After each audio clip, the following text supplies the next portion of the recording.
ரேணிகுண்டா, பில்லா 2 உள்ளிட்ட பல்வேறு படங்களில் நடித்து பிரபலமான தீப்பெட்டி கணேசன் என்ற நடிகர் தனது மேலாளர் 10 லட்சம் ரூபாய் வரை தன்னிடம் ஏமாற்றியுள்ளதாக புகார் தெரிவித்துள்ளார்.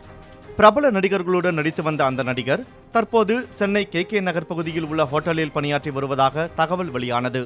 ஆனால் அந்த தகவலை தீப்பெட்டி கணேசன் மறுத்துள்ளார். தற்போதும் தான் திரைப்படங்களில் நடித்து வருவதாக அவர் கூறியுள்ளார். படப்பிடிப்புகள் இல்லாத நேரத்தில் தனது நண்பரின் ஹோட்டலில் பணியாற்றி வருவதாகவும் தீப்பெட்டி கணேசன் தெரிவித்துள்ளார்.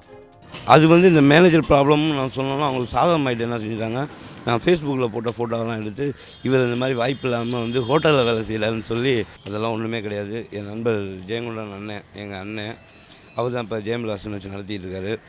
நான் அவருக்கு ஒரு ஹெல்ப்பாக இருக்கேன். ஏன்னா எனக்கு நிறைய ஹெல்ப் பண்ணியிருக்காரு. என் ஃபேமிலிக்கும் என்னெல்லாம் எனக்கு தேவையோ, பண ப்ராப்ளம் எதுனாலும் அவர் அண்ணன்ட்ட கேட்பேன். எனக்கு அவ்வளோ ஹெல்ப் பண்ணியிருக்காரு. அதனால கடையில் ஆள் இல்லாதனால ஃப்ரீயாக இருந்தீங்கன்னா வாங்க, நம்ம கடையில் உட்காருங்க, உட்காந்து கேஷ் பாருங்கள் அப்படின்னாரு.